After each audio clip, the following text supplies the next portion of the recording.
I'm with Chris Birch at Modiphius, and we're going to talk a little bit about what you brought to the game, to SPIEL in Essen this year, and what is new.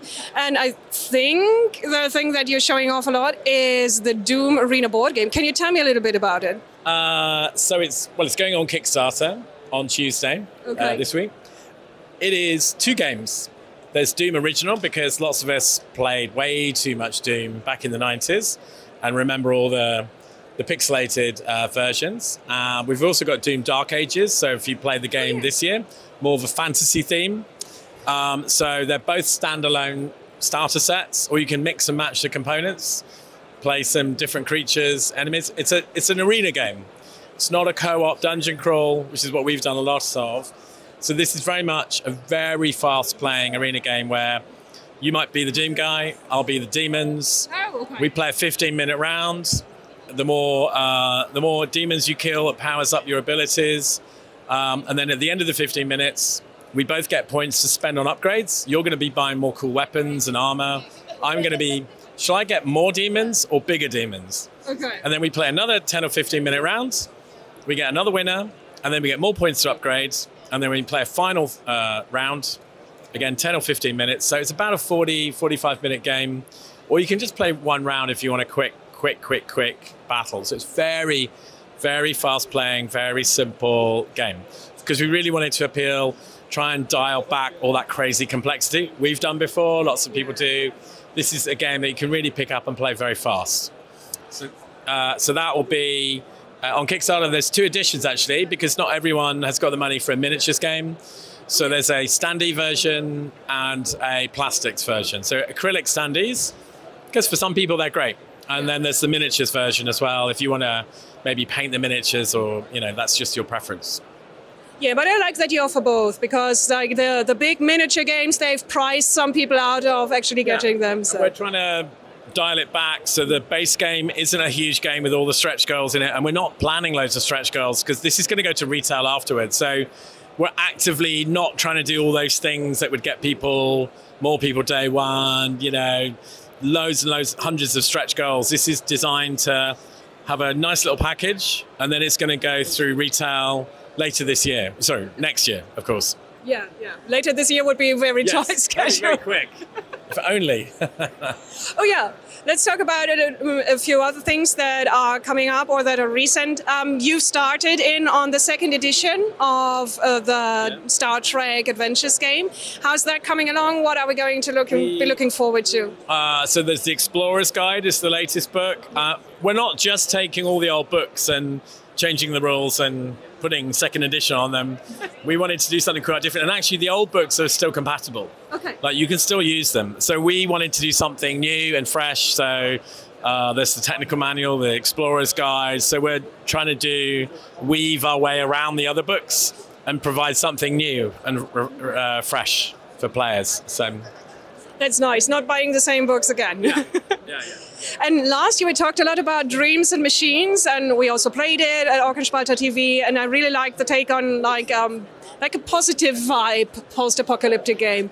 So it's out by now. What is like the schedule? What are you looking forward to doing with it? So there's I know we do them in waves of 2 books. So there's a campaign book and a setting book. So the setting moves the story on with our whole storyline on Ihre Prime. The campaign book, it gives you all the whole missions, like a whole series of connected missions. So the very latest one that we've been doing takes you to this famous location in Ihre Prime where the very last messages came from the resistance against the machines, and another message has come. And so it's like, oh my God, we thought they were all dead. So you're going to see what happened, and can you find this secret fabled location. So it's a it's really exciting, big, epic finale to the series of books at the moment. So. Very nice. And you've got a huge Discworld standee on here. Yeah. We already played the Kickstarter, but what's going on with Discworld? When are we going to see the books? Well, we've been sending the PDFs out to all the backers. So we're just going through the final prep for, it's all the boring logistics. People will pay for their shipping. And then we ship the Kickstarter in the new year once all the production's over in China. And then we've got a whole new range. It's a retail-only range. So the way we did this Kickstarter is everything in a Kickstarter is exclusive, and everything that's coming to retail is exclusive to retail. So, you know, because often for shops, they're like, well, everyone bought it in the Kickstarter, why should I get it? So we're like, no, we're giving you something different. So they're getting a beautiful little digest version of the rulebook that's a lot easier for carrying around. They're getting a standalone Cohen the Barbarian book. So kind of Discworld's, you know, fantasy. A starter box, again, very designed for retail. So that's coming out next summer. And there's more to come for Discworld, which we'll be able to share in the coming months. But what I'm kind of hearing with you talking about how you go about the Kickstarters, about the crowdfundings these days, is that you're looking to give the brick and mortar shops and the people who go there something of their own and not to go all in on crowdfunding. Yeah, I mean, I think what a lot of people don't realize is, oh, but you're a huge company, why do you need to use crowdfunding? But actually, most of us are actually quite small, and the costs of doing particularly board games like this, you can imagine the amount of plastic tooling that's needed in China to get it to work. And with all the tariffs in place at the moment, I mean, we have to cost everything with a 30% tariff into America. And who knows what's going to happen. So there's a lot of unpredictability. And distribution, I mean, going into some boring logistics, but distribution don't order the kind of quantities that let us go, well, we don't need a crowdfunding. You know, crowdfunding works in both ways. There's like when I started, I had Actor and Cthulhu, my little passion project. I had a bit of art, I had a great idea, and everyone supported me, you know, to do that and set up the company. And then you've got the bigger companies who are like, this game doesn't work if we just sell it to distribution. It's too expensive. So we put it on crowdfunding, and our vision for crowdfunding is like, all right, we'll do a short crowdfunding. We're going to have a few deluxe upgrades for the people who come and support us at the beginning. And then, but we also believe that, you know, games don't work if they're not in shops. Yeah. Shops do all the work of demoing the game and telling people, because most people are not on Kickstarter or Facebook or YouTube. They just go to their local shop, and we really rely on shop owners telling their friends, hey, you know, I remember you said you like Doom. I've got a game for you, you know, and so we've got to work with them to support them. So it's a mixed plan to just, you know, we need that support to know we've covered all the basic, really big, expensive costs, and then we can, you know, work with retailers. So it's a tricky thing. Yeah.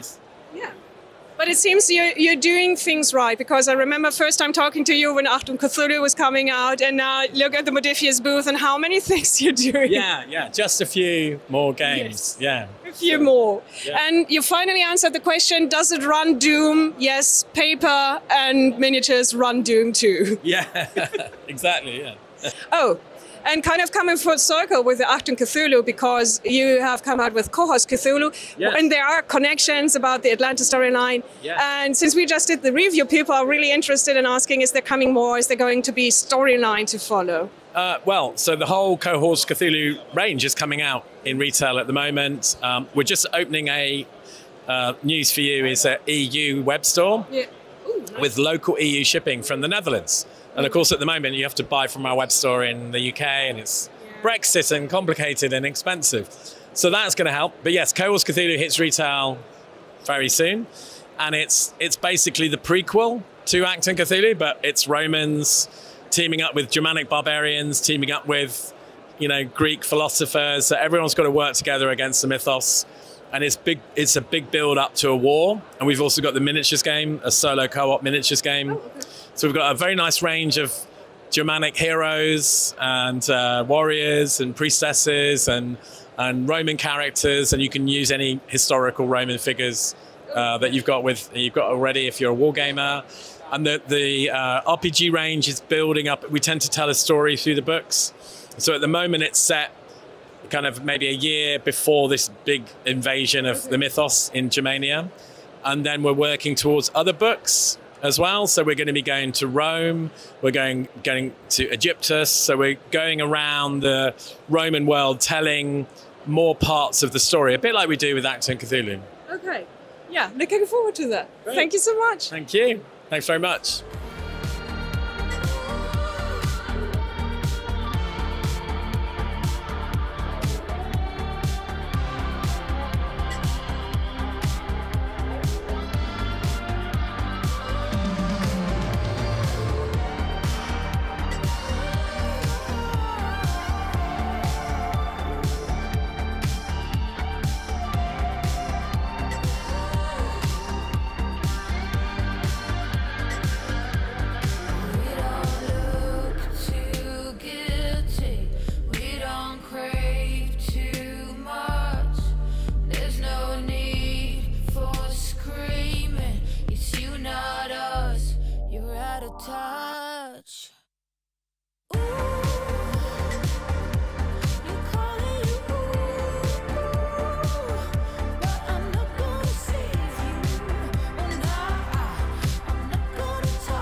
Warhammer booth, and we are here to talk about giant Warhammer miniatures.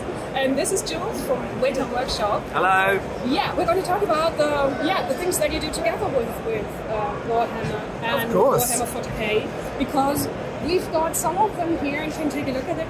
She's only been unveiled here at Essen. That's me. I love her. Okay, let's talk a little bit about that. How did this happen? How did WETA and Warhammer come together for this project? Well, good question. About 3 years ago, we partnered with Games Workshop. It took a while to happen. There was a lot of love for Warhammer at WETA Workshop. Like so many of us, like I'm sure so many of you out there, started with the Warhammer hobby, and then we sort of Lord of the Rings came along and we got to continue our love with fantasy.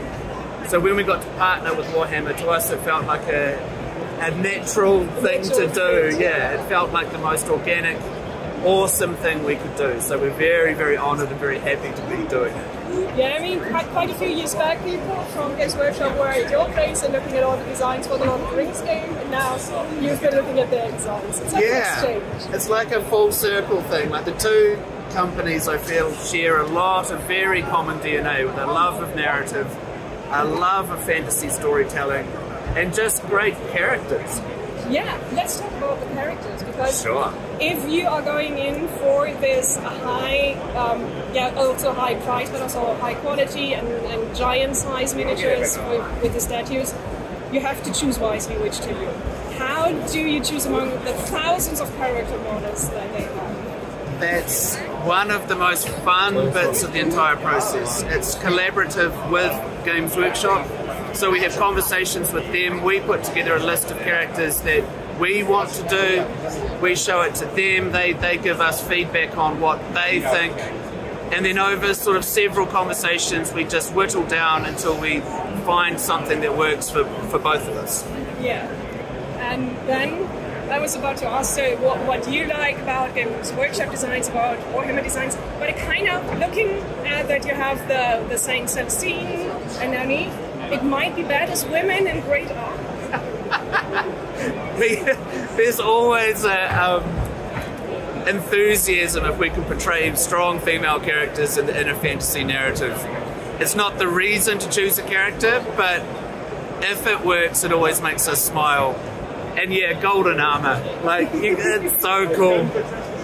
Yeah, I think also about you don't just kind of remake the miniature as it exists. You repose them, you decide how to show them and what to do. Do you have some info about what you decided to put on the base for me? Yeah, sure. So with every piece we do, we're trying to tell a narrative. We think story is at the heart of everything. So the base on this one, we're depicting a battlefield. There's been a battlefield for a long time. At some point there's Uruks. She's still fighting Uruks, as you can tell by the arrows. There's an old Ardboy helmet buried in the soil from a long time ago, and an old battlement that would have been on the back of an Uruk war mount. So really we just try and find a way that we can tell a sort of self-contained story in the diorama. Okay. And looking at her, she's made of lots of different materials, because you have the see-through, the gems, and everything. Oh, wow. We try and... So we always start with the mini, like it's the best reference we can have. So we start with the mini and we'll scan it. If it's going to be a digital sculpt, sometimes we'll do what we call a traditional sculpt out of clay. But if it's digital, we'll scan the mini, and then we always like to make our stuff grounded and believable, like it could exist, it could be real. So we change the proportions slightly. All of this, we get approvals from Games Workshop, but we work very, very closely. We've become quite good friends. We have a lot of emails, a lot of phone calls. And we want our armor and our portraits and the environment to look as if it could be real. Okay. The last question is, what kind of audience are you aiming for this? Because this, I mean, I do have a niece, but she's like 28 millimeters tall. And this is going to be a little bit more pricey. It is. And what kind of people, what kind of collectors are these? So they're they are aspirational pieces. They do come with it is a higher price point, but it does take a small army of artists to make these, and obviously we want to pay the artists and you know honor the great work. So we're aiming at fans, like people that are super in love with these characters and these worlds, and they want a symbol in their house that they can look at to remind them every day of their love and their passion. Okay. Thank you so much. Then I'm looking forward to what comes next. Thank you so much. You probably can't hint what is going to happen, but there's more absolutely coming. Cannot, but I can guarantee you there's a lot more coming, and I hope it makes many of you smile. Okay. Thank you so much. You're welcome. Thank you.